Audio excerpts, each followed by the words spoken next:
Hello, everybody. Welcome to the Highly Suspicious Podcast with Louie and Preston. My name is Louie. My name's Preston. We're reporting once again. Live from the trap house. Hey, I like that. Back and forth. It's a back and forth. It's a tandem. Feels like it's been a long time since we last recorded. It has not been a long time since we last recorded, but it feels Louie's like been a busy man. a long time. I've been a busy man. I definitely could agree with that. I saw Pierce last week, but it does not feel like last week. When was that? Last Sunday? Yeah, something like that. So it wasn't that long ago. Nope. But Definitely feels longer. But I've been ready to get some shit off my chest, man. I'm fucking ready. Yeah, you got fired up at the NASCAR. So, did you do anything for Memorial Day weekend? I did fucking not. Nothing? I moved into my house. Did you We went over for family dinner. Did you drink some for beers Memorial outside? Day. I didn't have any alcohol. Damn. That's what it's all about too. Is getting a little day drunk, cooking out. We had some barbecue chicken. That's the most American thing I did Fuck yeah. the other day. Can't go wrong. Yeah. So, I think if you're not lucky enough, like me, to go to the Indy 500 for it, I think the prototypical best way to do Memorial Day is like barbecuing. Yeah, cook outside, out, have some beers. And having some beers. Have your family over. Is there anything better in life than that? I do like cooking out. I was looking at the grills at Lowe's and at Target the other day, and I was kind of like, $200, $300. The fuck? I'm just gonna get one of those like smoker barrel things. I think I'm just gonna build one or some shit. Just because that seems cheaper than spending $300 on a grill. I also prefer like charcoal and wood over gas because I think it adds like a nice sort of char or smoke flavor.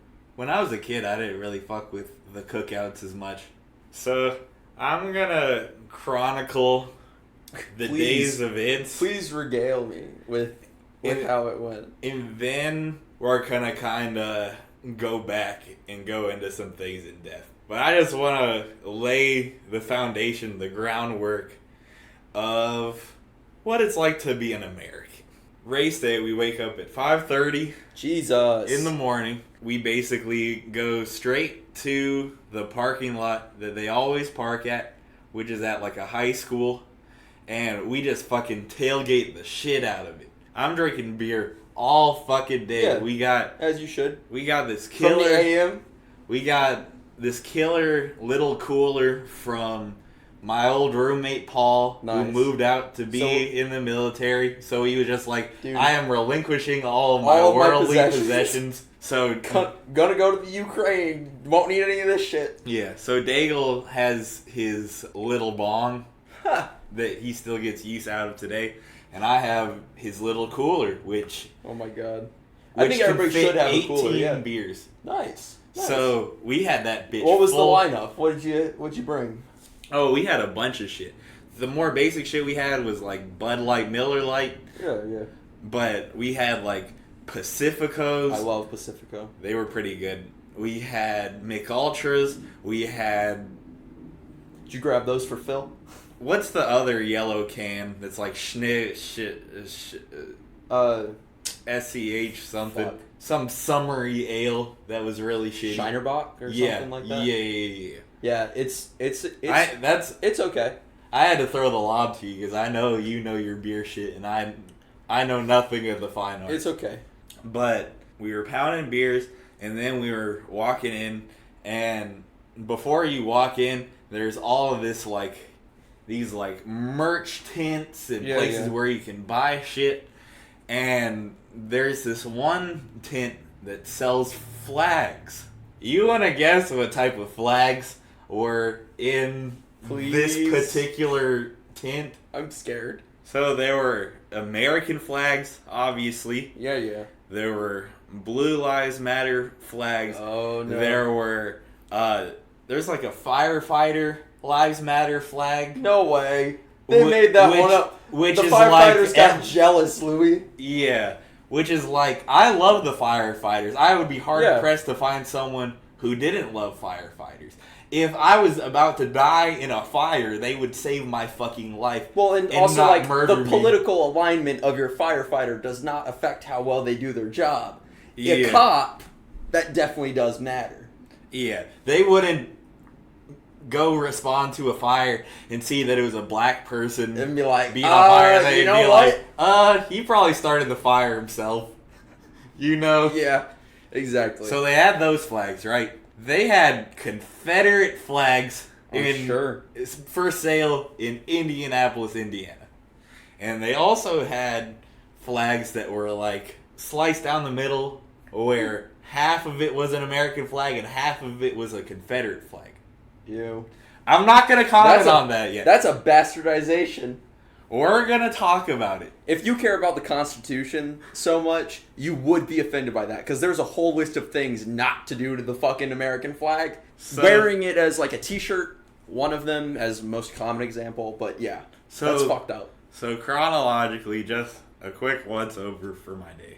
So we get in there, we go to our seats, and Caroline is instantly annoyed by the gaggle of fucking stupid Indiana frat boys that we were sitting next to. Not like right next to? Like right next to. That's fucked up. And that's just shitty luck, dude. And they did like the national anthem and shit like that. Did you stand for the national anthem? We did not stand for the national anthem. Good. I would like to pretend that it was some big protest for America. I don't and remember its the rights, last time I but did. Caroline's neck hurted and my feet hurted. So it was the type of thing where it's like, I'm not fucking standing, bro. Like, there might be a time where I might stand just to see the shit that's happening that they're doing. Again, not even on some I love America type of shit. I'm brainwashed and I'm patriotic. But I sat down through two of the worst renditions of the national anthem. Sure. And what else are sporting events for, Louis? During the Star Spangled Banner, they than the actual Pledge of Allegiance. When they did the bombs bursting in there, they had this big boom. They light off like a firework or something that's supposed to be like what time the bomb. The bomb that fucking killed American troops that Francis Scott Key was talking about. That's what they did for fanfare for the hype. Like I said, I'm just chronicling this chronologically right now. I'm going to keep moving. I'm going to talk about that later. I wouldn't be bringing any of this shit up if I didn't want to talk about it. After that, I get up to go to the bathroom. And I have to go. It's very awkward to go to the bathroom, so drinking beers is unoptimal on a day like this. Because it's like beer really makes you have to piss for some reason. Absolutely. You're there all fucking day and you just have to keep getting up because you're slamming beers. So I left, and as I get up, I hear some frat guy holler, "Now he decides to stand up." Oof. And Caroline fills me in later. Louis, I would love for you to get into a scrap at NASCAR. She overheard later, or she filled me in later, that she heard them be like, "Yeah, I'm not gonna beat his ass or something, but it just really pisses me off that like they're not respecting the troops, that they're not standing." It's not about the troops, bitch. And very important context, these frat guy cocksuckers. Like, if you understand what the military does, it is so that you can do things like not stand for the pledge. Genuinely, most people who have served are Preston, like, that's why I served. We'll talk about it. That's disgusting. So these frat guys are yammering the whole time. They were yammering through the Pledge of Allegiance, which I don't know how that's not more disrespectful than me quietly sitting them making stupid fucking jokes during it. Fact. And they also, one of them made jokes about, one section of NASCAR being Joe Biden voters. And that didn't piss me off so much because it's like who the fuck even likes Joe Biden? I don't like Joe Biden. Yeah. So I'm not going to be like, hey, that's my man. Old Democrats. So yeah, all that happened. And then this is kind of tangentially related to everything. Okay. It's not necessarily as related to the conversation about America and patriotism that we're about to go into. But after I got back from the bathroom, the race was like almost done. It was like the last lap. Okay, I should say this too. The race was fire. The race was crazy. Yeah. There were hella wrecks. Yeah, it was that means carnage. It's interesting. Yeah. There was one play that we're gonna talk about where one car hits the wall and gets spun around, and one person just like clips their tire on their car. The tire comes off of their car and flies out of the stands on some super crazy shit. Fucks up some poor woman's car. Holy shit. That's actually wild. So every time they did that, they called like a red flag, which means, okay, you gotta sweep up for like 15 minutes. You gotta sweep up the wreckage, because if you don't clean up the wreckage, there's just gonna be more fucked up shit. Yeah, more carnage. So it was like the last lap, and I had just gone to the bathroom, and I had just come back, and I was like, you know what? I'm not gonna fight to get back to my seat just for one lap. Right. So I was standing kind of on the bottom of the bleachers, just where watching. I could see. Yeah. And this fucking Hoosier behind me, she was like, oh no, you can't stand right there, you're blocking my view. I paid good money for these seats. Mind you, if you have never been to a NASCAR race, or an Indy race, or whatever the fuck it's called. A car race of the any shit kind, really. Is wide open. Yeah.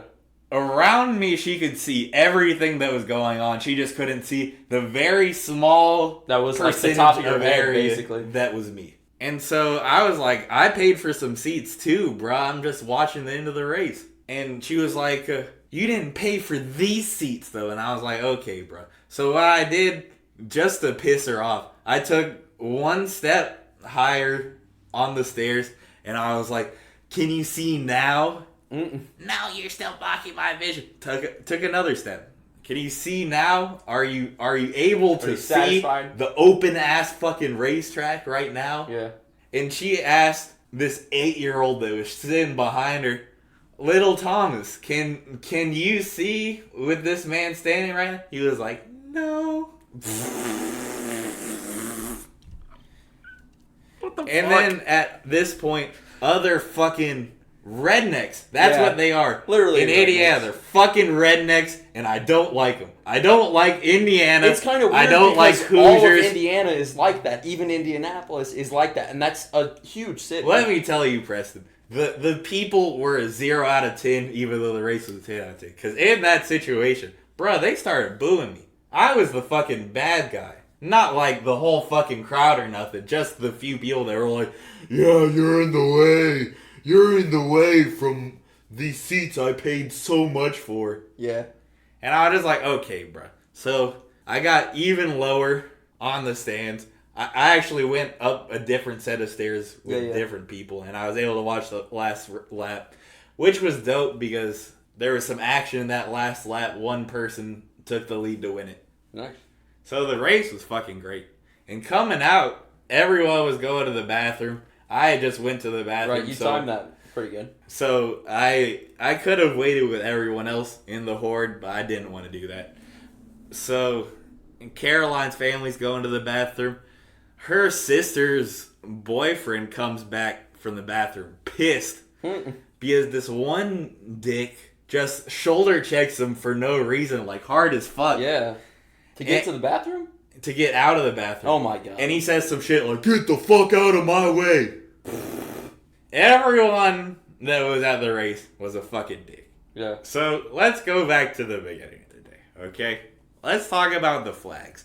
Let's talk about the bastardization of the American flag that is somehow supposed to be patriotic. It's patriotic if you believe in the Confederation. So, what you said earlier, right? Isn't it like a rule in the Constitution that you're not supposed to... You're not supposed to plagiarize it. You're not supposed to... you're defacing a flag, basically. Essentially. And it doesn't matter if... Same with the Blue Lives Matter being the exact same structure as the American flag, except with a fucking all gray and one fucking blue line. and it's a parody. It But really is. with the Confederacy shit, see, They fucking lost. Get over it. That shit was like 100 fucking years ago. Here's my thing about it. They lost, and they were slavers. Yeah. And we all fucking know it. Moving on. Completely unrelated to that. Because the conversation so often becomes they try to heritage say, or hate. Yeah. In the South, they're saying, my great-great-grandpappy fought in the Confederate or the Civil War on the Confederate side. We should be able to do that. Cool. Fine. Disregarding all that shit. Yeah. You are in Indiana. It is not fucking heritage. You're just racist. Yeah, it's not the fucking South. There's no argument of heritage. Besides the racist fact of it all, the Confederacy was fucking terrorists. They were terrorists that seceded from the country that said, fuck America, I want to be better than America. Yeah, or my own thing. And for them to be so up in arms about, caring about this country, caring about America, that is the most un-American thing. True. Well, and so it's also interesting that people who are pro-heritage, as you were saying, it's like they are also will, when there are more progressive talking points, say, oh, why can't you move on? That was ages ago. For like Black Lives Matter shit. They'll be like, that happened years ago, why can't you just move on? And it's like, okay, but that happened 100 plus years ago. You can't move on? You can't accept that is not a country that exists. Yeah, you can't. You live in America. And that's another thing too. They'll literally be telling people, you live in America, not if you're like an immigrant, not wherever the fuck you're from. You're not in Mexico anymore. Yeah. They say ignorant ass shit like that. And honestly, you should be able to treat them the same way. If you see some asshole with a Confederate flag, be like, hey, shithead, this isn't the fucking Confederacy. This is the United States of America. Yeah. That shit pisses me off, bro.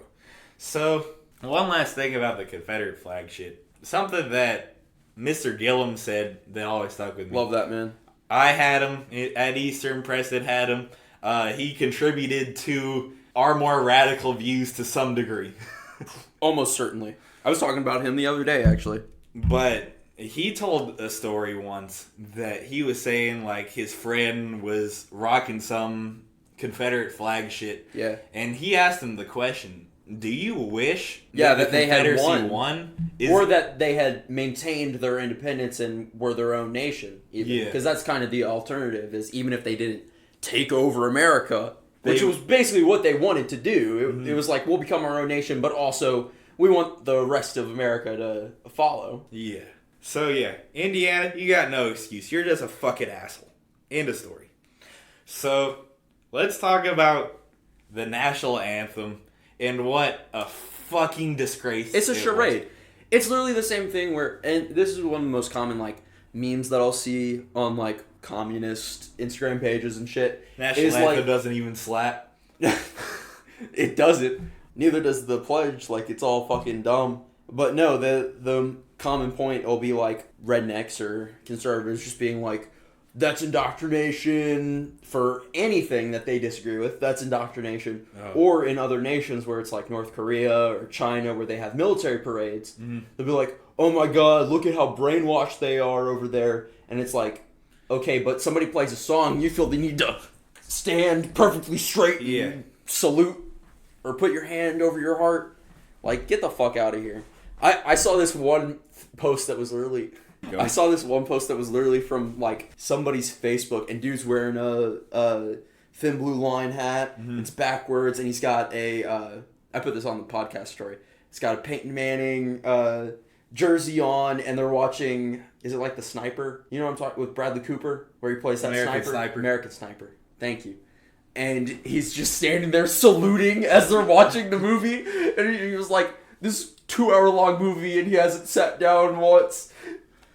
I'm so proud of him. He's so patriotic. I think I saw that screenshot, but someone captioned it, the dick eating is crazy. Yeah, exactly. It's like, damn, you realize that's just Bradley Cooper, right, my guy? So thank you for... This is not a documentary. Thank you for reminding me of this, by the way. Preston already knew this, but I've forgotten about it. But one of the frat people that were directly to the right of me was wearing a backwards Blue Lives Matter hat. Gross. In the exact same way as said meme. And Caroline said he was doing it to cover up the fact that he's prematurely balding. And he kind of was. Poor guy. But did he take his hat off for the pledge? Yes. I took my hat off. What an American. This national anthem. Why the fuck do you even think that's disrespectful? America. It's a hat. These are the shittiest renditions. This is the shittiest thing that I've ever gotten in trouble for because these songs sucked. Yeah. So this person named Jewel did the national anthem, and she got all the controversy as far as other people were saying the same thing, that it was a bad rendition. Even Caroline's grandma wasn't at the race, but she texted in, I don't think that the people that were singing were very good this year. Damn. When grandma's saying the shit, Damn. you know you fucked up. Yeah. But Jewel's the one that the main controversy is over. But I think God Bless America's rendition is just as bad by someone else. So I'm forcing you to fucking listen to this right now, bro. Damn. I have to be validated so people don't say I'm fucking crazy. You have to know that it was genuinely the worst. What the fuck? Oh my god. Louis, it sounds like cats fighting. Oh my god. Everyone looks confused, bro. Yes, they do.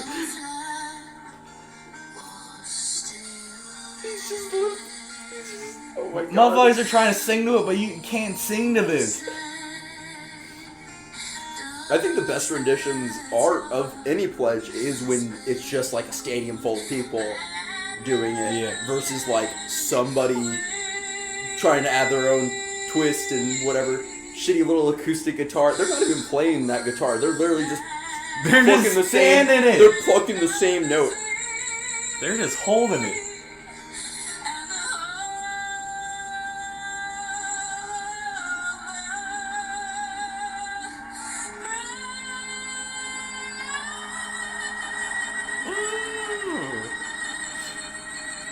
Yeesh. Is that not cringeworthy to watch? Brave! Like, bro, are we fucking serious right now? Bro, Dude, like I that was shit talking is about. spitting in the face of America. Like I was that talking shit about. is a fucking disgrace. It's some indoctrination shit. It's the same thing with like I was saying, military parades. Because the fact that generally when they do shit like that at sporting events, they have jets fly over. It's like, isn't that literally the same thing? That's literally, we have all of you trapped in this stadium. Let's worship America for a solid few minutes and show our military might with like the most expensive fighter jet we got. Let me show you where your tax money's going instead of free healthcare. I hate that every single person that does the national anthem now just tries to do their own fucking spin on it. Yeah, and it's gross. always shitty. And it's always terrible. Yeah. But this is especially awful and terrible. And part of the reason why I think that is because I wasn't able to just skip through it like I do most of the time when I'm watching shit on TV. Good. But, all that being said, the shit was not worth standing for. Yeah. That was a bad performance, and like I said, when they did the bombs bursting in air, they do like a firework or some bomb blast at the appropriate point, and that's literally referencing a bomb that's fucking killed Americans when they were actually fighting for our freedom. Yeah. When they were actually fighting for America back in the day, back when we had wars on American soil. Yeah. That's so much more disrespectful than anything I did. Butchering. People are worried about me sitting down. What about the fucking soldiers in the crowd with PTSD and they're fucking blowing shit up, but respect the troops, but you're giving them fucking Vietnam flashbacks, fucking blowing shit up. That's true. And I'm sure there wasn't like a warning or anything about that. But for what? For showmanship? Yeah. To just have something cool like that? Louis, I sent you this message the other day. I was accurate. Guns, beer, explosions. A sprinkle of fascism, boys in blue. That's America. That is patriotism in this country. That's what passes for patriotism, instead of actually believing in like core values of freedom, which is kind of the basis for this nation. A lot of our founding fathers were inspired by like French philosophers who really believed in people's rights and freedoms and power of the people type shit. But it's just gone so askew. People twist old words to mean whatever the fuck they want them to mean. That was Jewel that I just played. Thank you, Jewel, for being a fucking shitty singer on the world's most public stage. This person, Angela Brown, somehow went through Shit Creek just without anything on her. It is miraculous that people are not talking about how shitty this performance was. Yeah? Preston, if you thought the other performance was shitty, let me play you this one. Why is it opera? What the fuck? I gotta see what this motherfucker looks like.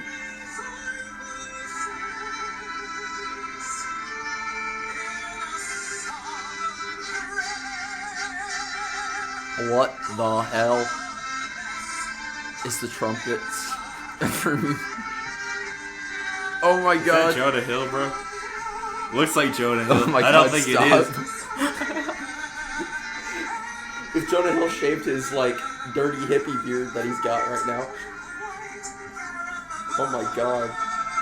Dude, this is... Why do I feel like I'm in France?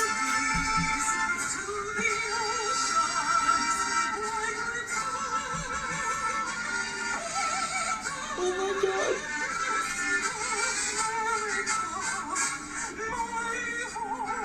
It's literally opera. What the fuck?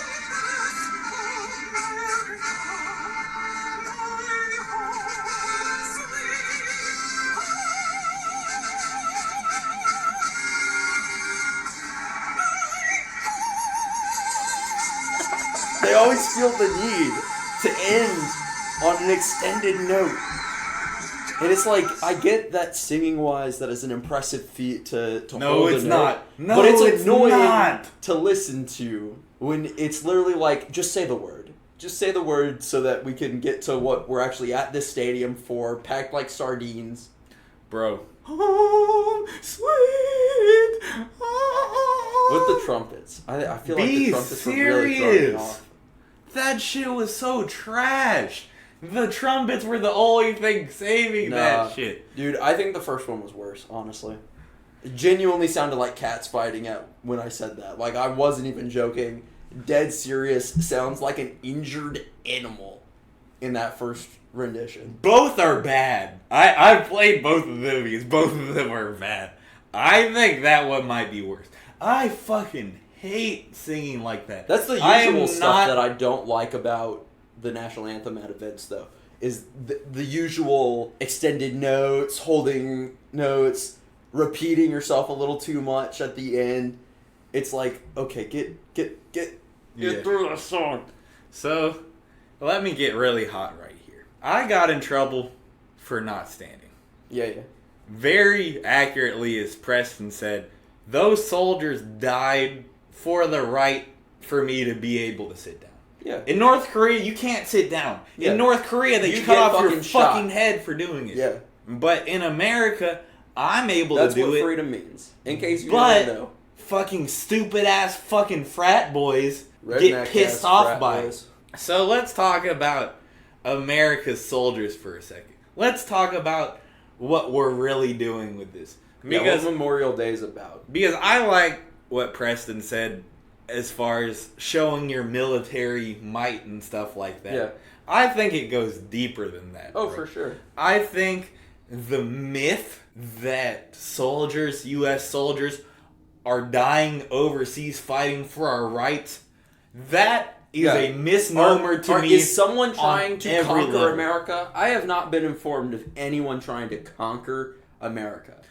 America's biggest ops haven't even had any interest in doing that. Yeah. Nobody's landed on American soil. If that was the case, then it would be about protecting our freedoms. If there were literally people trying to invade our country. If right now, if like the only reason soldiers exist right now is for continued military presence in other nations. If North Korea invaded or meddling in American wars that soil aren't today, I'm signing up today, bro. Like on some real shit. That's like different if it's really than me just going to another country to. That's really fuck some shit kill up. or be killed shit.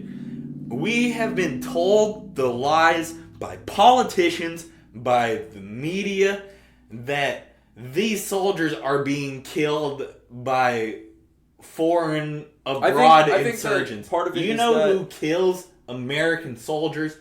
The politicians that send them to die.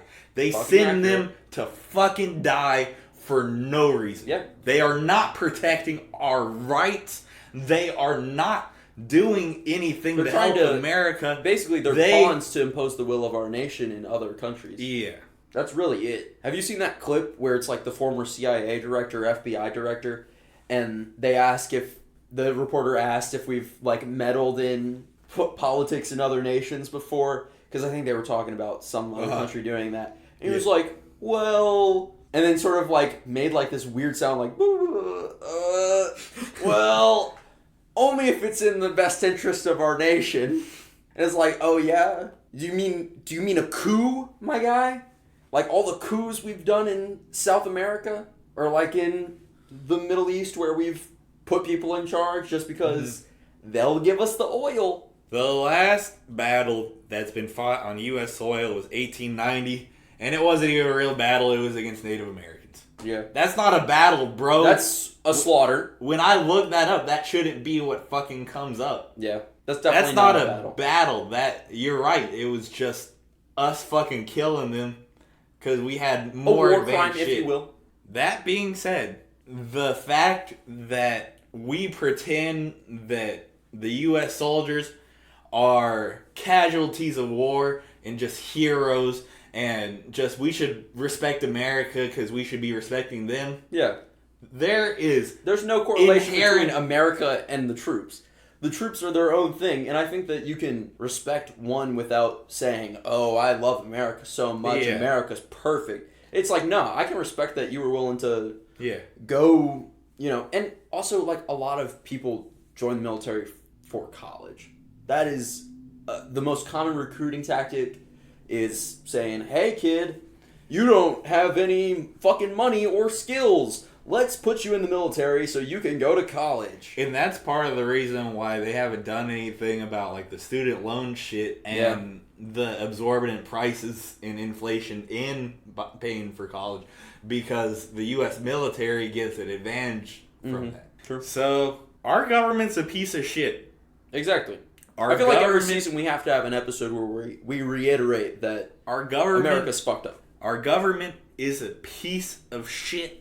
And the people trying to maintain the status quo are the enemies. Yeah, they are the problem. Me and Caroline were talking about this on the way home. We are kind of talking about, the overall experience of the Indy 500 and how there are some fucking rednecks there. It's and kind of just interesting that it's and right stuff like that. Before Memorial Day. The idea is being force-fed to us by politicians that if we don't want to maintain the status quo, we hate America. Yeah. Isn't that so weird? Ridiculous. That the entire history of America, the reason why America has been successful is because we've never been satisfied with the status quo. Yeah. That's why we had the Industrial Revolution. That's why we had all of these wars and all these eras where we've tried to get ahead in the world. When have we ever been happy with the status quo? How can you look at this fucking garbage-ridden, homeless-filled, opiate-addicted, mentally ill group of people that is America? How can you look at that and be like, this is perfect? Yeah, this is how it's supposed to be. And there is no improvement that we need to make. Yeah. That's what the status quo myth is. We are good where we're at, and we need to make no more improvements. Well, and it's just kind of unbelievable that people who are patriotic can even support politicians who like to spout that America is perfect and the greatest nation in the fucking world. And it's like, have any of you ever been out of the country?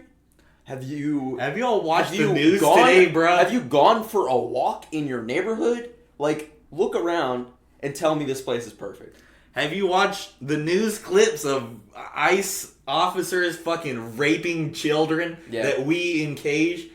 Did you miss the news reports that we just continue killing people overseas? For no reason. As we've already gone over. Are you missing... And I think it's definitely the idea that we've grown up in the past 20 years.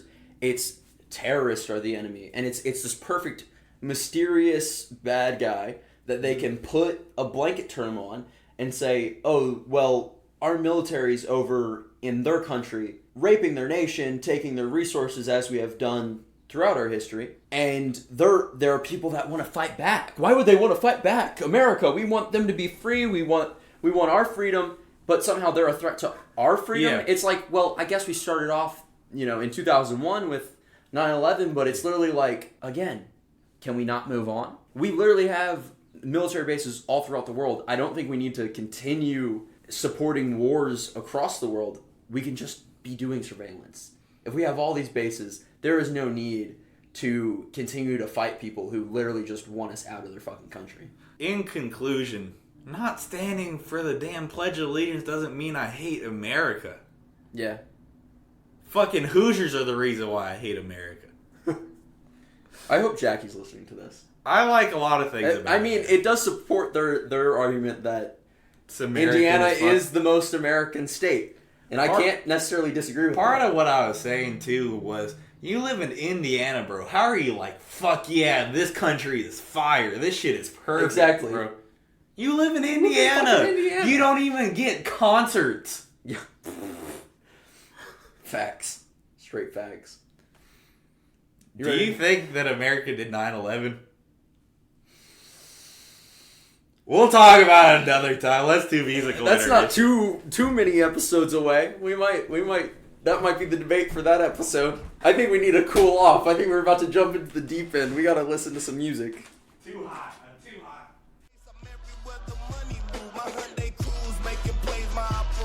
Running smooth. Brother two, just in case these niggas in the grumpy mood. Oh, I heard they bout that gunplay. Cool, we bout that gunplay too. My rendezvous made the front page news. I like my hunters blue. Chunky juice, taking strippers out of town on honeymoons. Leave they kids with their grandma so they go to Sunday school. My nigga hit my phone and said he need 100. Cool. I said let me hit my folks, but you know the only rule: no dope on Sundays.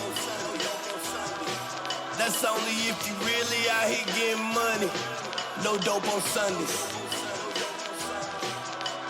You know the trap back booming Monday, but no dope on Sundays. You just listened to No Dope on Sundays by Sci-Hi the Prince featuring Pusha T. So this came out in 2016, I want to say. Cool. If you've never heard of Sci-Hi the Prince, a lot of people haven't. I have not. He came on the scene in 2010 when he was featured on a couple, at least one, My Beautiful Dark Twisted Fantasy song. So Appalled, it may be something else, but he was in that good music camp, and he was riding the wave off that for a little bit, and he's done mostly mixtapes in his career, and even though he came onto the scene around 2010, his first studio album was No Dope on Sundays, which came out in 2016. Crazy. I think everyone in music has a big what if type of person that they listen to where they're just like, if he had just, But Sci-Hi is one of those for me because he just, I don't feel like has lived up to his full potential, whether that be for reasons... No, that was too good for me to have not heard of him. For reasons, in his own life, for reasons outside of that, I don't know. Yeah. Maybe he fell out with Kanye and he just said, fuck this music shit. I don't really want to do it anymore. Yeah, not that serious. He hasn't really made anything except for features since this debut album. I think he probably put a lot of money in it. Yeah. And it just didn't do that well. Yeah, it didn't blow up. But this song scratches like every itch for me. Yeah, exactly. What do you think about it? I love the meta shit in rap. I think that it's hilarious that that's like a common thing. Yeah. That I wasn't surprised for him to literally just be talking to the audience and just be like, I'm glad you gave me this shit with, like, no drums. I just wanted to, like, I was trying to make it as conversational as possible because it's just a conversation. And when he says that, it's kind of like, yeah, I like that And they he was like, no drums too. He's like, this is literally my bro. I'm just talking to my bro. And I like the biblical shit in hip hop as well. I think that's mostly it's like R&B influence and shit like that. Because I love it ending on, but Peter said unto him, thy money perish with thee, because thou hast thought that the gift of God may be purchased with money. And that's fucking hard. Not only is that real as fuck, but it just sounds so hard slipping the Bible verse.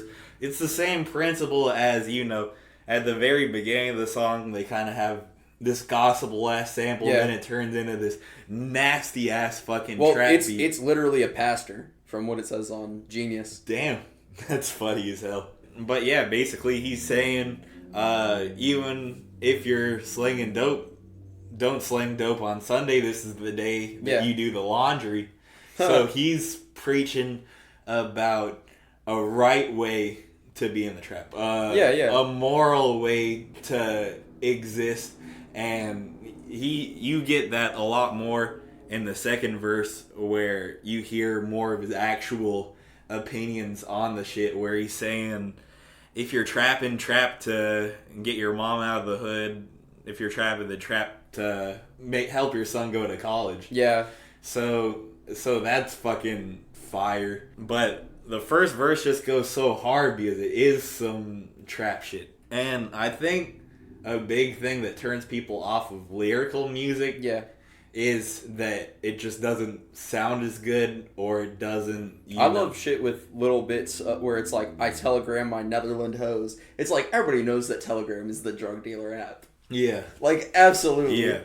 And that was fucking before Telegram was a huge thing. Well, I've heard Kendrick talk about that. Mm-hmm. About Telegram, and it's like, that's just fucking hilarious, because like, if you know, you know, and if you don't know, you don't know. I'm so glad you said that, because with so many trap artists, you can tell which ones really did it and really didn't, because the ones that didn't are talking, oh, I got this gun, oh, I fucked your bitch, oh, I sell these drugs. Some drama shit, some shit you've heard before. Very regular shit. But Sci-Hi says, my OG pulled up to the spot in a wig. When you're wanted by the feds, you can't be seen by the pigs. Yeah. That's some shit I've never heard in a fucking song before, and it's so hard because just starting it's a with, real I've been in the thing. streets since 16. How many zips at an elbow? 16, you dig? Yeah. Fire. Real ones know that there's 16 ounces in a pound. Real ones know. But just the way the first line... Boy, I'm living off my art like I'm selling Van Goghs. That's an interesting line. What do you think about that? I'm all about the cream. I got Method Man goals. That shit's hilarious. I like fun bars. So, the Van Gogh line, though. Isn't it the thing that Van Gogh never sold? No, exactly. So, is he trying to be funny there? Yeah. Because that sounds kind of like, you know... Van Gogh didn't really survive. I think it's supposed to be funny. For some reason, Genius is very one-dimensional and just talks about how valuable Van Gogh paintings are. Stupid bastards. And it's like, maybe that is supposed to be ironic because Van Gogh didn't sell any paintings in his lifetime. Yeah. And maybe that's part of this being their album, where it's literally like, I'm not really in it to make big money. I like the art. Yeah. You know? But they're also saying, I'm making a living off of it. Mm-hmm. So maybe they're just doing that many features where they make enough money to live off of being a rapper. Sure. But the first line he says in the whole shit, I ain't a street dude, I'm just a dude in the street. Yeah. That's so basic, and that's been said so many other times, but in the context of this song, and it being Sci-Hi someone who's actually lyrical, that's kind of crazy, because he's saying... I'm not pretending to be, you know, dude, Pablo Escobar. I'm just a guy in a bad situation so many other people. And that's what I was just about to point out. You just said just a guy in a bad situation. Real gangsters don't want to be in the streets. We was stuck out there because we ain't got no choice. Who gonna pray for us? That's crazy. That's crazy. Yeah. They sleeping on this shit. For sure. There's so many lyrics that I gotta point out. It's a whole conversation, dude. I had a couple lines that I still gotta bring up. I like the chorus a lot. But like I said, this song scratches every itch for me. It scratches the flow itch, it scratches the trap grimy beat itch. But in the second half of the song, it's almost like a fucking Alchemist beat where it's just a stripped back piano and like they said, they pulled the drums. Yeah, no, then they're literally like, you know what? No drums. The craziest flow part of this whole shit. I work the graveyard shift a lot. Yeah. My favorite flow part of this shit is when he starts doing the my hundreds blue. Yeah. He starts doing the high shit like that. My rendezvous made the front page news. I like my hundreds blue. Chuck and Jules taking strippers out on honeymoons, leaving their kids with their grandma so they go to Sunday school. Just the multi-syllable rhymes and still bringing it back to Sunday school, still bringing it back to the message in the song overall. It's just crazy, man. They talk about so much. They give so many like little images throughout their like part 2, verse 1. They do just paint so many pictures. I like. Before my partner up the cig and leave you secondhand smoked. Damn. God damn. Damn. The cig saucer, cigarette, too easy. He's going over motherfuckers' heads. That's okay. Everybody can't appreciate good shit. And that's okay. We're here to appreciate it for them. I also think it's interesting talking about addiction. Yeah. Addiction and religion back and forth with Pusha T. Yeah, Pusha T's verse is very short, sweet, but it's so good. It's really the fucking cherry on top. Talking about people snitching. You don't need the drums when you're just talking what you know. And I do think when an artist really is just tapping into some real shit, talking about what their experiences are, it's gonna be the best flow shit. can go crazy. Mm-hmm. And you don't need anything in the background when the flow is fucking crazy. Mm-hmm. You know, they're just spitting facts. And if it hits you, it hits you. They don't need that background noise. It's just beat poetry at a certain point. Yeah. And you'll just bang your head to them being like, just saying some real shit. And it's such simple shit, but he's saying like... That's usually what hits the hardest, though. He did trapping because he wanted... Nice shit. He wanted nice shit, but then he realized that it made the bitches like him. Yeah. And he's talking about how he failed his homies, that he fed their addiction. Yeah. And his own. Yeah. And he says fell in addiction, but it also sounds like felon addiction. Yeah. And I think little touches like that add to the listenability where, 7 years later, 8 years later, however long it's been, it's still... listenable, it's still fire. Yeah.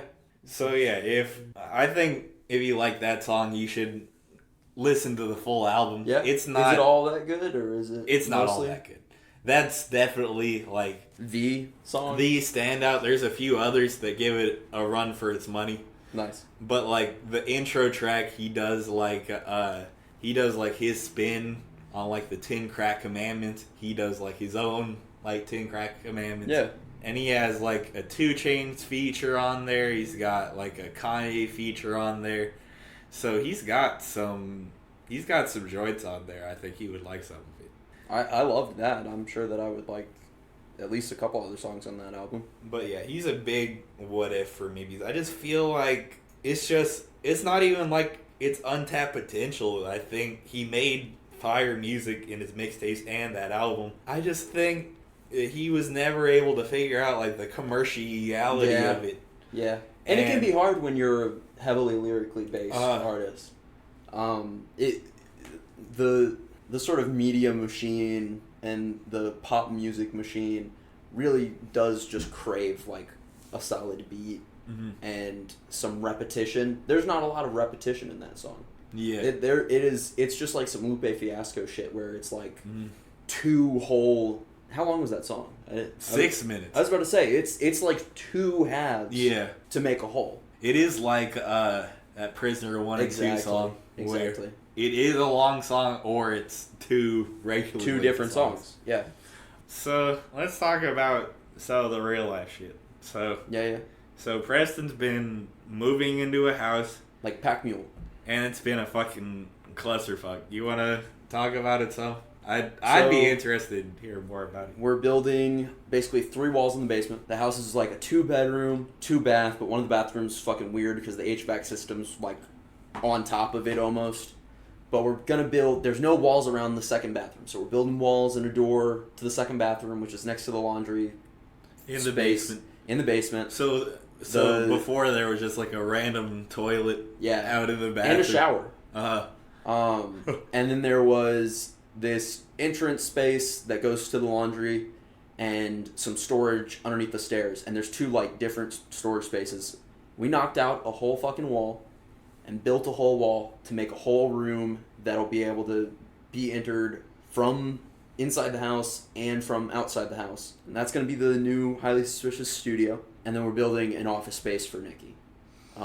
That's going to be like another half of the already existing one room in the basement. But basically, by the time we're done with this, we might have a 4-bedroom house, basically. I was trying to tell Nikki, I was like, just think about how much value we're adding to the house. We just added 2 whole bedrooms. Facts. Oh, God. That's and we just moved into this bitch. Mm-hmm. We ain't even been here for a month. Yeah, you've been busy like a motherfucker doing that shit. When we demolished that whole wall, it was wild. I did step on a nail. I think I'm good on my tetanus shot. I think I'm healing up. Can't even feel it right now. The other day I was limping around a little bit, but it's just because I was on my feet too much moving. So it went right through your shoe? It did. It went. I mean, they're shitty shoes. They're my Converse not my Converse, my Vans that I've beat the shit out of. Like the insides are falling apart, basically.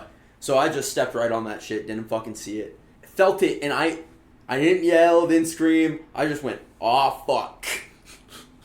Pulled my foot up, stepped back where I was, and was like, aw, fuck, when I stepped back down because I felt it. And I was like, yup, I'm going to need the first aid kit. It was like lodged in your foot. Did you just have to pull that shit out? No, it wasn't lodged in my foot. It was basically like a plank. And her dad, who was helping us with the construction, was telling me about like, that's basically a booby trap where once you pull the planks out, they just have nails stick, like three or two nails sticking out at either end of the plank.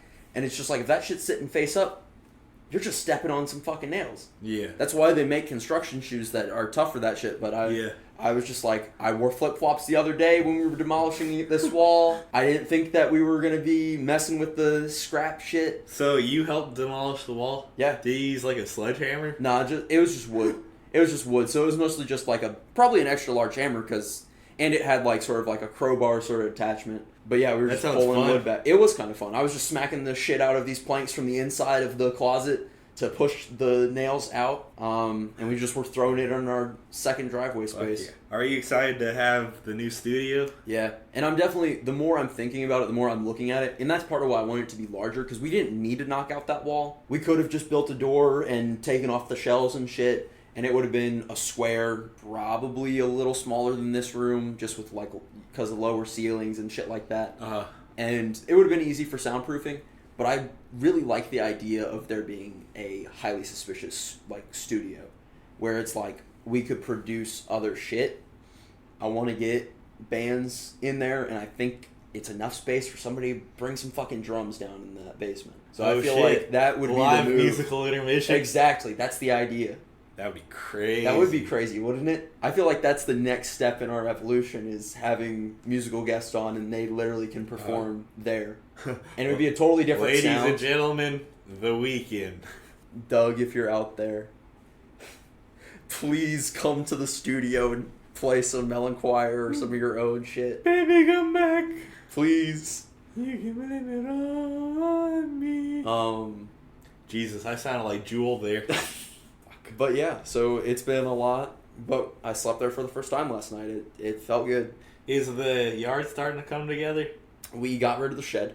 Nice. There was just a shitty little metal shed out there. Yeah, there's a random ass shed. We sold it for free on Facebook Marketplace, and we were just like, the only thing is you have to deconstruct it. Pick the shit so that we didn't have to worry about it. Oh, hell and it was screwed into the concrete, but they got it out. So someone pulled up? Yeah. They were like, deconstructed that shit in like an hour and took it. I can't believe we want that shit. Now we have a concrete slab, and we're going to build a fire pit on it and set up some chairs, and it's going to be the shit. Fuck yeah. It's a lot of house. It is a lot of house. It's a lot of fucking house. It's pretty great. Yeah, I'm surprised. It's nicer than anything I thought I was going to get. I keep saying that, but it's true. That attic's going to turn out really nice, too, when you'll start doing work on that. We don't know if we're going to turn it into a room. It's just storage right now. It's kind of all the storage space that we could really ever need, even. Yeah, for sure. You say that now.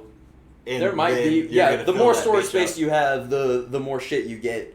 I was told that by my grandfather. He was like, yeah, the more space you have, the more shit collects. That's just that's accurate. It makes sense. But yeah, hopefully the next season of the podcast can be recorded in our very own studio. And if not, sooner. Ideally. As soon as it's ready, I will let you know and we can set up shop. Fuck yeah. You've been traveling. You got some more traveling coming up. Yeah, it's kind of crazy because we're really going to have to batch record some shit because... For sure. Because I'm going to Colorado from Friday to Friday, and very shortly after that, I'm going to North Dakota. Damn. So I'm going to have a very short... the yearly North Dakota trip? Nice. To Mecca. And we're going to get hammered up there. Nice. On the lake. Nice. Gorgeous Lake Upsilon. Upsilon? In North Dakota. It's so close to the Canadian border. It's I gotta look this shit up. It's... Just see how close we're talking. It's basically Canada. What else is there to do in North Dakota? We shoot guns. We shoot beer. What kind of guns? They got a nice little collection up there? Yeah, my dad's friend has a whole arsenal. And it's always fun to shoot up there. Yeah. But yeah, good old-fashioned redneck fun. As you should when you're in the middle of nowhere. And they got a bunch of... It's funny that it's like... It's a little-ass town. Yeah. But they have a lot of amenities for a little-ass town. Nice. Like, they have little-ass public pool. Cool. They have a little-ass movie theater that plays, like, one movie a week. Oh my god, no way. So it's like an OG type of thing. And then there's really like one restaurant there, but there used to be more. There used to be this place called the Pit Stop that was like a knockoff Dairy Queen. Oh my god. That was really good. That's sick. But now it's a fucking daycare, and it's like, Ew. You motherfuckers don't even have kids. Why do you need a daycare for? The slow population growth. But I'm excited, but I'm nervous about going on vacation with Caroline's family to Colorado. Because I've never done that before. I know she's traveled with your family more than you've traveled with them. You haven't traveled with them at all, really? Not really. And I spend enough time with their family. They're not like strangers or anything. Yeah, yeah. But you get... No, there's a whole different side of someone when you're traveling with them. You spend a lot of time together when... You're almost too much time. You're with them for a week. Mm-hmm. And it's good that we basically got like 2 Airbnbs for it. So it's going to be like the young motherfuckers in one house and the old motherfuckers in another house. Which makes it a little better that we'll have a space to retreat to when they start making me lose my mind. One thing that's crazy that they do is that I haven't noticed before this trip, but they just overly deliberate like the smallest decisions. Yeah. Are you talking about like where are we gonna eat? I'm talking about smaller than that, bro. I'm talking about like should we pack the sandwiches in the lunchbox before we go, or should we have them in the fridge to keep them cold? Everything is just debated at fucking nauseum. And there were a few times where I was just like, I have to abstain myself I have to walk away because I couldn't care. The indecisiveness just kills me, bro. Yeah. I am so decisive because it's like... I could work on it for sure. I have my moments where I'm just like, I don't feel like I can physically make a decision on something right now. And it's usually just like, where are we going to eat? And I'm just like, I really don't care. I'm too hungry to think about what I want to eat. I want food. But I feel like that's more fair. That's normal to debate as opposed to debating, smaller things like that. Yeah. It's just do it or don't do it. Here's one thing. Before the 500, we picked up McDonald's breakfast. We talked about for 5 minutes the day before, should we do a mobile order or should we do drive-through? Well, what's the difference? I don't really know what mobile ordering is. Oh my god. Well, you have to go through the drive-through anyway, so what's the point in doing it? True. And it's just like, who fucking cares? Sure. It's a McDonald's. It'll be done fast. Honestly, you said McDonald's and I was like, oh, going through the drive-through, right? Just automatically. I think with the big group, it was kind of smart that we did a mobile order. Yeah. But it didn't make it any faster. We ordered it like you still 15 minutes before we got to the McDonald's and it still wasn't done. Damn. So it was the type of thing where it was like, well, that was fucking that was for pointless. Nothing. Yeah. But also would be a pain in the ass, you know. Everybody's out the window. Yeah. I want hotcakes. It sucks when you're in a drive-thru setting with 4+ people ordering stuff. Because then it's like, you know what to order as the driver. You order your shit. Then you got to ask like 3 other motherfuckers what they want. Yeah.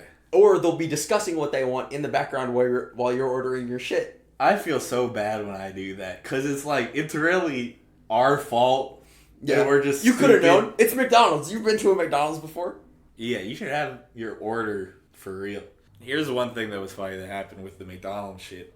So, I brought a ketchup packet with me because I knew that they've been stingy with the ketchup at a lot of places. They would be hash browns, and I didn't want to get fucked and not have a ketchup and just be raw dogging them. Yeah. And that turned out to be handy because they did fuck us out of our ketchup when we got the shit. So we were debating once again. Dude, that's been happening in a lot of places actually. It's like they're not giving out just a handful of fucking condiments at every order. Like at the last time I got Chinese food, they didn't give us any duck sauce, soy sauce, anything. Yeah, and it is the type of thing where it's like I shouldn't have to ask. Yeah, but yeah, they were debating about it. Okay, should we go inside and get some ketchup and it'll slow us down, even though we're debating about how much something of a rush fucking are you stupid on again? Yeah, and we're debating it, and then they were like, "Does anyone care? Does anyone 100% need ketchup?" And no one said anything. And you were like, "I got mine," and I didn't say it out loud, but I was just in my head, I got mine, and so I was sitting next to Caroline's dad, and I think he might have gone to the bathroom or some shit, but I don't think he was there for that conversation. And he was like, "Is there any chance that there's any ketchup packets in that bag?" And they were like, "Nope, they fucked us. They didn't give us any ketchup packets." And he just looks over at me, and I'm squeezing the fuck out of my one ketchup packet. And there's just the confused look, and I just had to be like, I brought this from home. Oh my god. I'm sure you got judged for that one. I'm sure they were like, what the fuck does he mean? Nah, it was so funny. It was so funny. And I always tell Caroline, you know, it's all fun and games. It's all everybody laugh at Louie until I come out on top with the only person... as the only person with a ketchup packet in the whole jungle. All right, I think that's this week's episode. We'll be back next Thursday. Drop date is Thursday from now on. Thursday. Hump day. Every Thursday. No, that's Wednesday. Yeah, you're Thursday. Yeah. We'll remind you with that. Getting thirsty. Listen to us as you drink and try to forget that you have work tomorrow. But yeah, thank you for listening. We're on Spotify, Apple Music. We have an RSS feed at Highly Suspicious Podcast on Instagram, Highly Sus Pod on Twitter. I need to remember that Twitter exists. But yeah, thanks for listening.